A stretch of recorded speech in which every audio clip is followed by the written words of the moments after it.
The rec room. Lan was never supposed to enter the lower levels.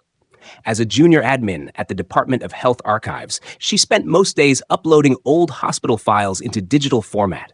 Dull, repetitive, but safe. The main archive was located in an old French-era government building, complete with high ceilings, echoing stairwells, and locked floors. She had never paid much attention to basement level 2, except for the warning her supervisor gave during training. Never open room 114. If something's missing, leave it missing. But that night, a system flag alerted her. A file had gone missing. A hospital chart from 1968. Label, Case 104-X. Last logged in room 114, the system listed it as temporarily lost, but the file's icon on the screen blinked once and opened itself. Lan watched, frozen. Her cursor wasn't moving, but the page scrolled. Patient. Admission date, May 12, 1968. Diagnosis, catatonia. Silence, spontaneous seizures. Notes, patient refuses food, stares at walls, screams when shown mirrors, claims to see words inside light. There was a final line at the bottom of the entry, redacted but bleeding through. He remembers you. Lan's stomach twisted. She requested access logs. No one had opened the file since 1982. The only remaining physical copy was in room 114. She should have reported it. Instead, curiosity got the better of her. She took the master key from the restricted shelf and descended. Basement 2 was colder than she expected. The walls dripped with condensation. Fluorescent lights flickered above like nervous eyes. Room 114 was at the far end, a plain gray door with no handle, just a slot for a key and a tarnished placard. Lu Chu Bet Nyun Kung Hoi Fuk. She unlocked it. The door opened by itself. Inside was pitch black. Her phone flashlight barely reached the corners.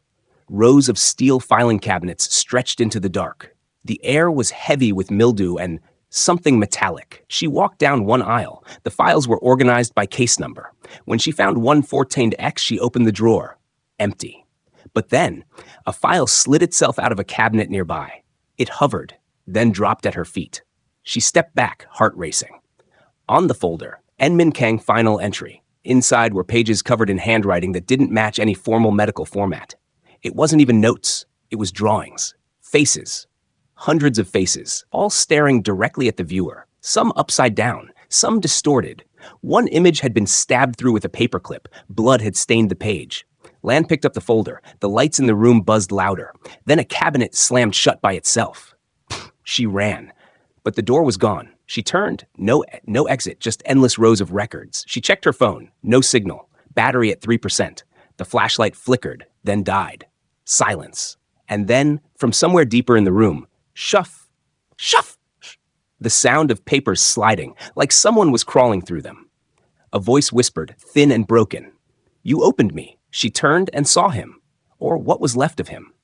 A man in a decayed hospital gown, skin gray, face blurred like a photo out of focus. He crawled along the floor, dragging himself by his fingers, leaving behind a trail of patient forms, as if bleeding them. She backed into a cabinet. The drawers all opened at once, slamming outward with a metallic shriek, throwing folders at her feet. The pages rearranged themselves on the floor into words. Not for your eyes. Then all the faces from the drawings began appearing on the folders. Slowly, they blinked. One folder opened by itself. Inside was a photo. Black and white. Her. From that very moment, staring down in horror. But no one had taken that photo. The man reached her. His mouth opened unnaturally wide. From it poured dozens of file tags, like a paper shredder in reverse. They screamed. She passed out. When she woke, she was outside the room. Door locked. Lights normal. Her phone at 100% battery. She brought the incident to her boss. He denied there was a room 114. Said basement level 2 was sealed since 1990.